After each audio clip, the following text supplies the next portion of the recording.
Elle m'a assise près de la cuisine. C'est de là que j'ai regardé mon fils unique se marier, à travers le va-et-vient d'une porte battante, caché derrière un plateau de canapé que j'avais moi-même payé. Dans le taxi qui m'amenait vers le château, j'avais repassé cette journée dans ma tête des centaines de fois. Je me revoyais enfant, rêvant de contes de fées, puis jeune mère, sacrifiant mes propres rêves pour que mon fils, Daniel, puisse réaliser les siens.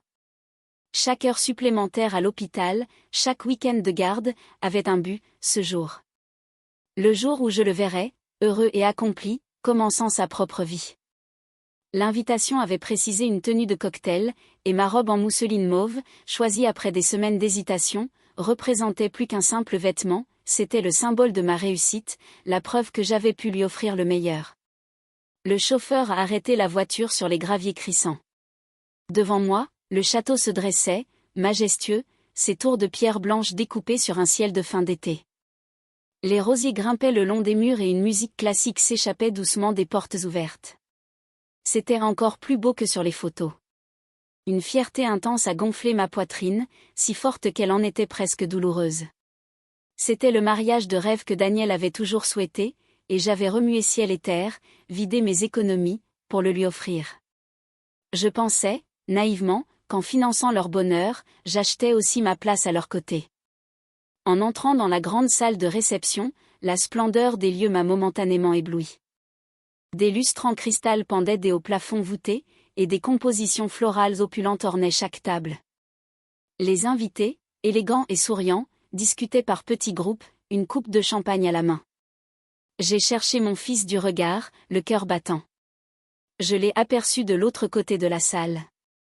Magnifique dans son costume sur mesure, il riait aux éclats avec le père de Chloé, qui lui donnait une grande tape dans le dos. Il ne m'a pas vu.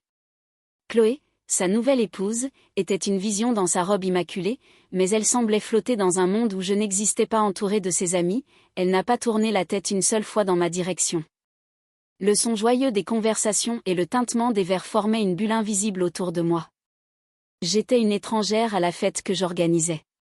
C'est alors qu'une jeune femme avec un talkie-walkie, l'organisatrice du mariage, s'est approchée de moi, un sourire aussi crispé que professionnel. Je m'attendais à ce qu'elle me conduise à la table d'honneur.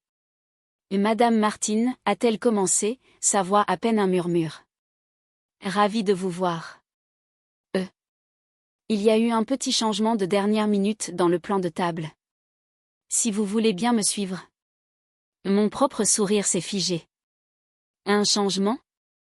Mais où est ma table, ai-je demandé, essayant de garder un ton léger. Son embarras était palpable. C'est une demande de Chloé. Pour l'harmonie de la salle. Venez, c'est par ici.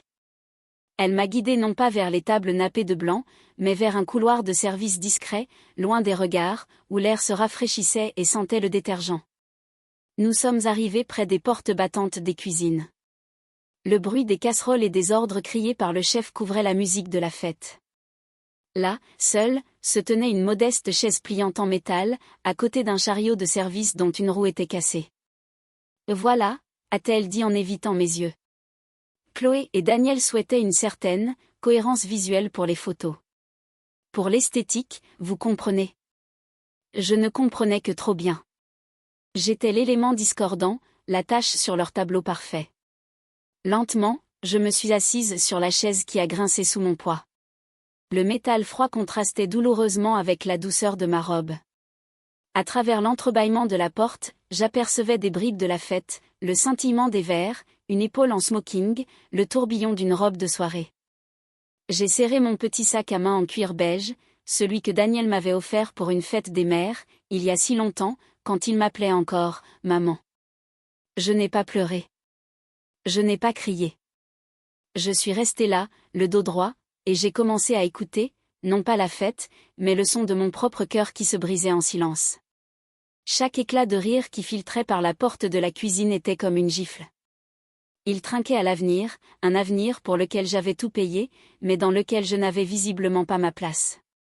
Assise sur ma chaise inconfortable, je sentais la chaleur des fours dans mon dos et un froid glacial s'installer dans mon ventre. Les serveurs passaient en coup de vent, leurs plateaux chargés de mets raffinés dont l'odeur me donnait la nausée. L'un d'eux, Un jeune homme au regard compatissant a ralenti en me voyant. Il m'a tendu un verre d'eau fraîche, en silence.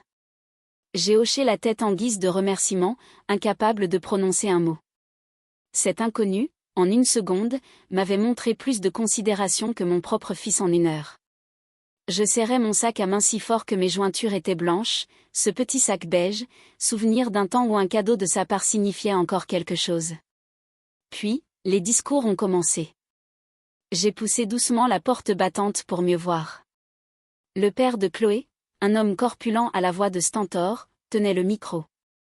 Il a parlé de sa merveilleuse fille, et a accueilli Daniel dans la famille avec une blague pesante. « Bienvenue, mon garçon.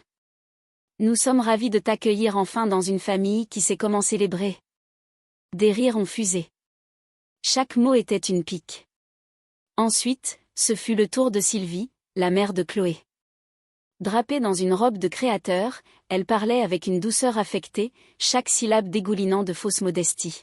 « Et Daniel, mon cher, je me sens déjà comme votre seconde mère, » a-t-elle roucoulé.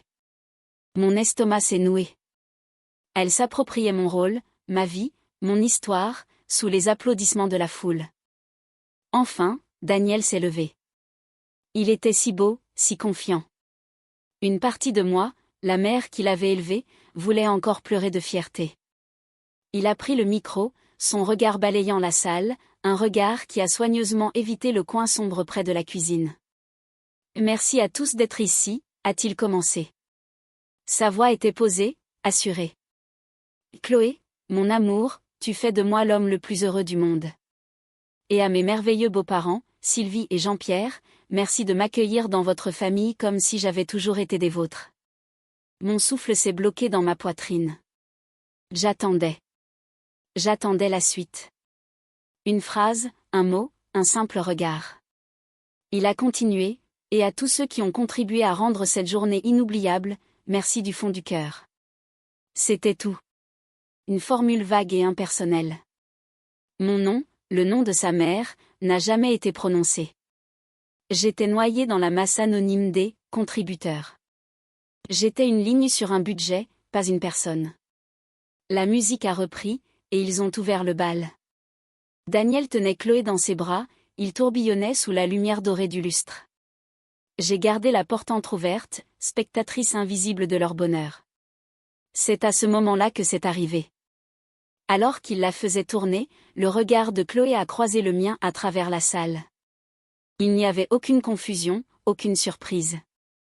Elle m'a vu. Elle savait parfaitement où j'étais, et elle savait que je la regardais. Et là, sur ses lèvres parfaitement maquillées, j'ai vu se dessiner non pas un sourire de pitié ou d'excuse, mais un sourire imperceptible, suffisant, presque triomphant. C'était un sourire qui disait « J'ai gagné.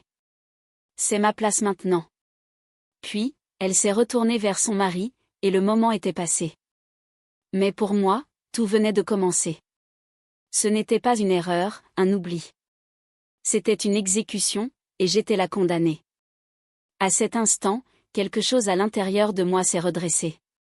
Ce n'était plus une mère blessée assise sur cette chaise. C'était une femme qui venait de comprendre la valeur de son silence, et le prix qu'ils allaient bientôt payer pour cela. Je suis sortie du château sans un mot, laissant derrière moi la musique, les rires et l'illusion d'une famille. Dans la solitude de ma chambre d'hôtel, je n'avais plus besoin de sourire. J'ai attendu que la pièce montée, ce monument de crème et de sucre que j'avais payé sans même en choisir le parfum, fasse son entrée triomphale dans la salle. C'était le signal. Tandis que les applaudissements crépitaient, je me suis levée. En passant près de l'office, j'ai croisé le regard du jeune serveur. Il m'a fait un signe de tête discret, presque imperceptible, un adieu silencieux plein de respect. J'ai longé les couloirs de service froids et impersonnels, guidé par les néons blafards, et je suis sortie par une porte dérobée. L'air frais de la nuit m'a saisi, mais il n'a pas réussi à éteindre le feu qui couvait en moi. Le trajet en taxi s'est fait en silence. Dehors, les lumières de la ville défilaient comme des étoiles indifférentes.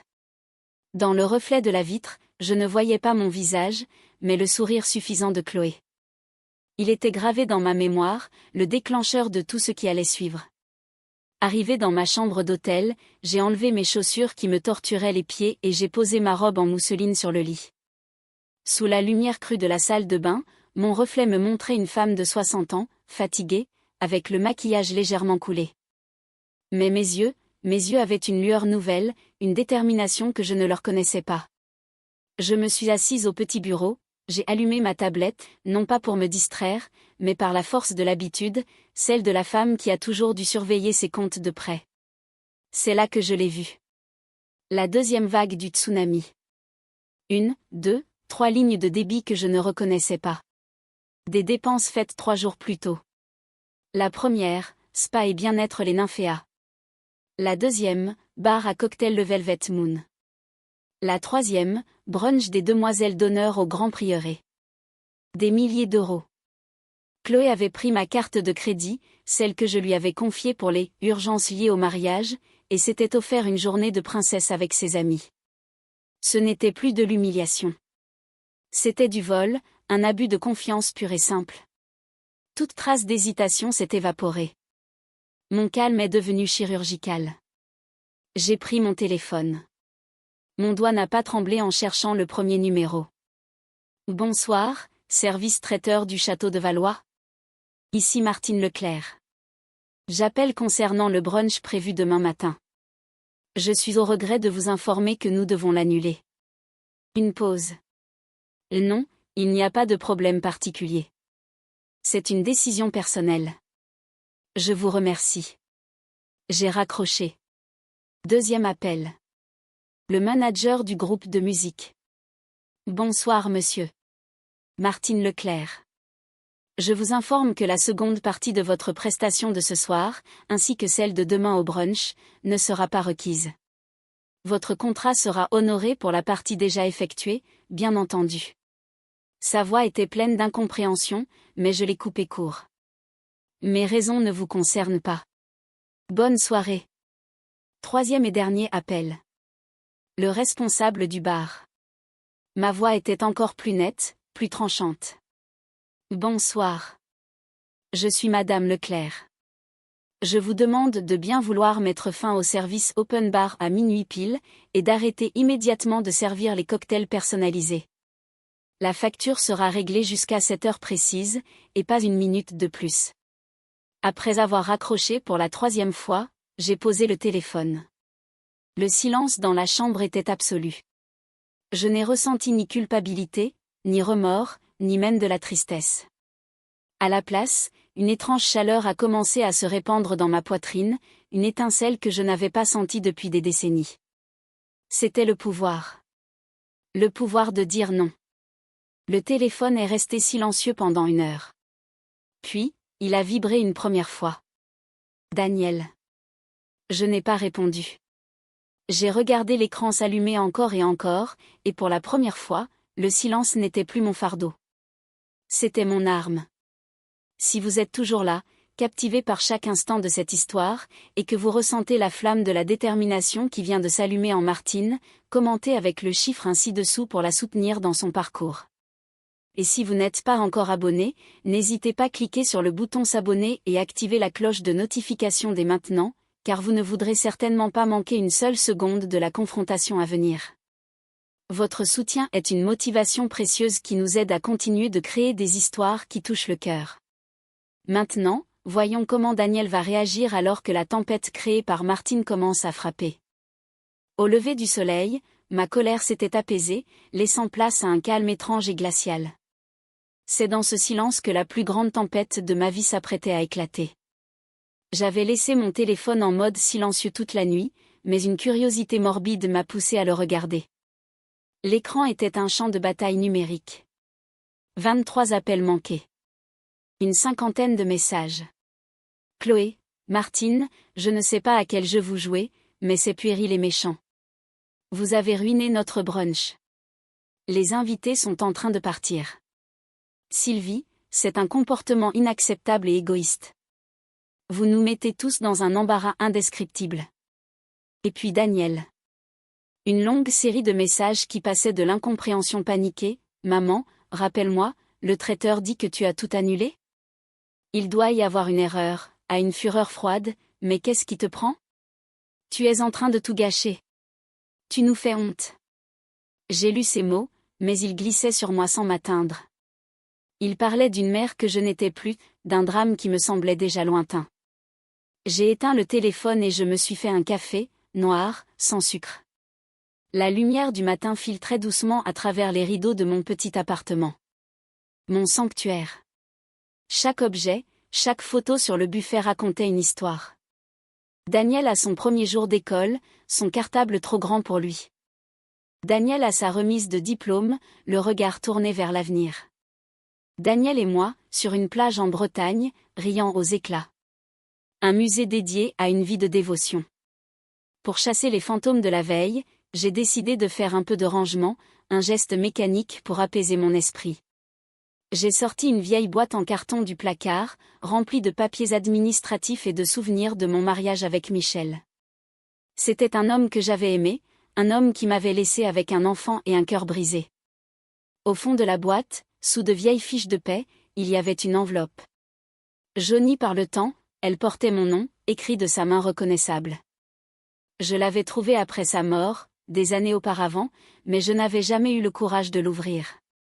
C'était comme laisser un fantôme prendre la parole. Mais aujourd'hui, je n'avais plus peur des fantômes. Après la nuit que je venais de passer, la vérité, quelle qu'elle soit, ne pouvait plus me blesser.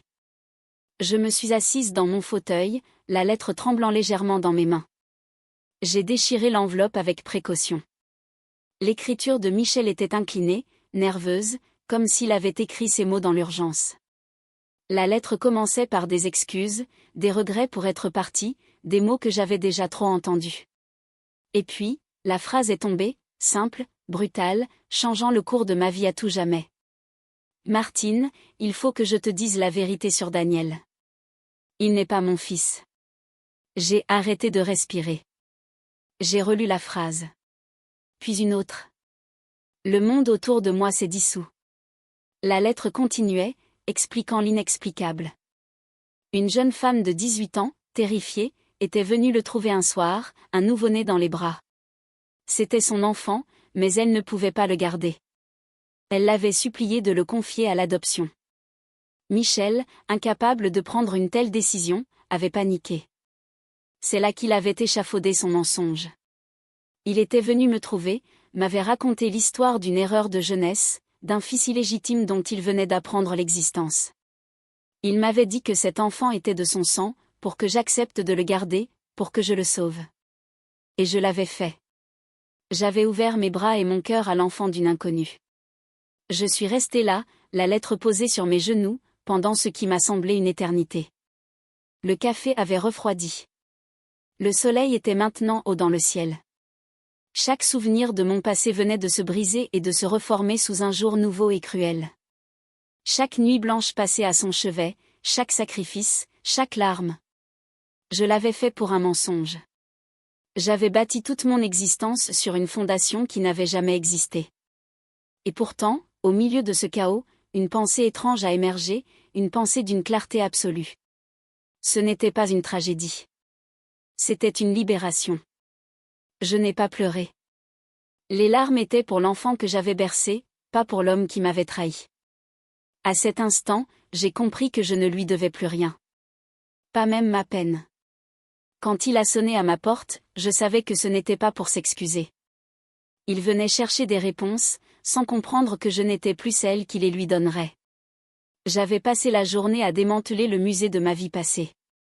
Les photos qui couvraient le buffet et les murs, témoins silencieux d'une maternité que j'avais crue éternelle, étaient maintenant rangées dans une boîte en carton, au fond d'un placard. L'appartement respirait. Il était plus grand, plus lumineux. C'était mon espace, maintenant. J'ai ouvert la porte sans hésitation. Daniel se tenait sur le paillasson, l'air hagard. Son costume de mariée avait été remplacé par un jean froissé et un pull sombre. Les cernes sous ses yeux trahissaient des nuits sans sommeil. Son regard a immédiatement balayé le salon derrière moi, et une lueur de confusion a traversé ses traits. Où sont les photos, a-t-il demandé, comme si c'était là le plus grand des crimes. Je n'ai pas répondu. Je me suis écartée pour le laisser entrer, puis j'ai refermé la porte.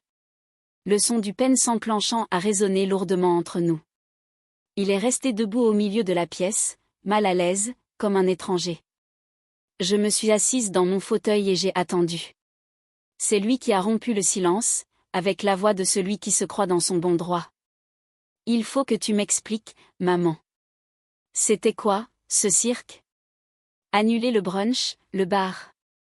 Tu nous as humiliés devant tout le monde. Pour une histoire de chaise? Chloé est dévastée, elle ne voulait pas te blesser.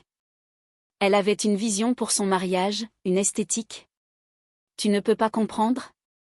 Il débitait les excuses qu'ils avaient dû répéter en boucle, des mots vides qui ne faisaient que confirmer son aveuglement. Je l'ai écouté jusqu'au bout, sans l'interrompre, mes mains calmement posées sur mes genoux. Mon silence semblait le déstabiliser plus que n'aurait pu le faire des cris ou des larmes. Quand il a eu fini, je me suis levée, non pas pour lui répondre, mais pour aller chercher la boîte en carton dans le placard. Je l'ai posée sur la table basse entre nous. Un bruit sourd et final. Une vision? Une esthétique, ai-je répété doucement. Ouvre la boîte, Daniel. Méfiant, il s'est assis et a soulevé le couvercle. À l'intérieur, il y avait des piles de factures, de relevés de comptes, de contrats, que j'avais méticuleusement classés. La preuve tangible, en chiffres, de 30 années de sacrifice. Et tout en haut, posée comme une pièce à conviction, l'enveloppe jaunie de la lettre de Michel. Son regard est passé de l'agacement à la curiosité, puis à l'incompréhension. Il lit là, ai-je ordonné, ma voix toujours aussi calme. J'ai observé son visage pendant qu'il lisait. J'ai vu le froncement de ses sourcils, puis l'élargissement de ses yeux. J'ai vu la couleur quitter ses joues, le laissant blême. J'ai vu sa main se mettre à trembler si fort que le papier bruissait. Quand il a relevé la tête, son visage n'était plus celui d'un accusateur, mais celui d'un enfant perdu. Alors, tu sais, a-t-il balbutié. Je me suis redressée de toute ma hauteur. Ce papier, ai-je dit en désignant la lettre, c'est le secret de Michel, pas le mien. Ce n'est pas ça, le problème. Il me fixait, totalement perdu. Le problème, Daniel, c'est que j'ai passé 30 ans à te construire un monde, à être ton filet de sécurité, ton port d'attache. Et quand est venu le moment de m'honorer, de me faire une place dans ce monde que j'avais bâti pour toi, tu m'as laissé m'asseoir dans une cuisine et tu as détourné le regard. C'est ça, la seule chose qui a tout brisé. Pas le sang, pas l'argent. Ton silence. Il a ouvert la bouche pour répondre, mais aucun son n'en est sorti. C'était fini. J'ai refermé le couvercle de la boîte et je la lui ai tendue. Ceci est ton histoire, maintenant. Gère-la. Il l'a prise machinalement, comme en transe. Je l'ai raccompagné jusqu'à la porte. Il s'est retourné sur le seuil, cherchant dans mes yeux une fissure, une trace de l'ancienne mère qui pardonnerait tout. Il n'a rien trouvé. J'ai fermé la porte, doucement mais fermement, sur 30 ans de ma vie. Le silence dans l'appartement après son départ n'était pas vide. Il était plein de promesses, de possibilités, et pour la première fois, il était entièrement à moi. Les jours qui ont suivi n'ont pas été emplis de tristesse, mais d'une activité douce et libératrice. J'ai commencé par la boîte en carton. Je ne l'ai pas jetée. J'ai enveloppé chaque cadre photo dans du papier de soie, comme on prépare un trésor pour un long voyage, et j'ai descendu la boîte à la cave. Ce n'était pas un rejet de mon passé, mais un archivage respectueux. Cette partie de ma vie était terminée. Ensuite, je suis allée au marché du samedi matin, mon panier sous le bras. J'ai acheté des tomates anciennes qui sentaient le soleil, un fromage de chèvre frais, et un grand bouquet de tournesol, simplement parce que j'aimais leur couleur éclatante. J'ai acheté des choses pour moi, selon mes goûts, sans penser à ce que Daniel aurait aimé ou non. Le soir, j'ai mis de la musique, pas la radio mais mes vieux vinyles de Brel et de Barbara, et j'ai cuisiné en dansant un peu dans ma cuisine, un verre de vin à la main. Je me réappropriais ma vie, geste par geste, note par note. Une semaine après la confrontation, j'ai organisé un dîner. Pas un grand événement, juste une invitation lancée à 3 personnes qui comptaient vraiment. Claire, mon ancienne collègue de l'hôpital, une femme pragmatique au grand cœur qui m'avait soutenue pendant mon divorce. Alain, mon voisin retraité, avec qui je partageais une passion pour le jardinage sur nos balcons. et Sophie, une jeune femme de mon club de lecture, dont l'énergie me faisait un bien fou. Je n'ai pas préparé de plat compliqué, mais un repas simple et savoureux, un poulet rôti aux herbes de mon balcon, un gratin dauphinois crémeux, une grande salade colorée. J'ai dressé la table avec ma plus belle nappe, des bougies, et les tournesols au centre. Quand ils sont arrivés, la maison s'est remplie de rires authentiques. Il n'y avait aucune tension, aucune pitié dans leurs regards. Nous avons parlé de livres, de films, des tomates d'Alain qui refusaient de rougir. Nous avons partagé des histoires et du bon vin. Personne n'a mentionné le mariage. Ils n'avaient pas besoin de le faire. Ils étaient là pour célébrer la femme que j'étais, pas pour pleurer sur la mère qu'on avait blessée. Assise à ma propre table, entourée de leur chaleur, je me sentais plus chez moi que je ne l'avais été depuis des années. La solitude humiliante de la cuisine du château me semblait appartenir à une autre vie, à une autre femme. Vers la fin du repas, Claire a levé son verre. « Je voudrais porter un toast », a-t-elle dit, son regard pétillant posé sur moi. À notre Martine. Qui nous a montré que la place d'honneur, ce n'est pas celle qu'on nous donne, mais celle qu'on a le courage de prendre. Des sourires émus ont répondu à ces paroles, et le son cristallin des verres qui s'entrechoquent a rempli la pièce. C'était mon tour. J'ai pris une profonde inspiration, et j'ai levé mon verre à mon tour. Ma voix était stable, claire. Merci, mes amis. Merci d'être la famille que j'ai choisie. Ce soir, je veux trinquer avec vous. Aux mères qui sont restées silencieuses trop longtemps. À celles qui ont tout donné et à qui on a dit que ce n'était pas assez. Aux femmes qu'on a demandé de se faire plus petites pour ne pas faire d'ombre. Ce soir, c'est pour nous. Puisse-t-on ne plus jamais s'asseoir, à moins que ce ne soit à la tête de notre propre table. Ce soir-là, en m'endormant, je n'ai pas pensé à ce que j'avais perdu. J'ai souri en pensant à tout ce qu'il me restait à construire. Ma propre vie. Et elle ne faisait que commencer.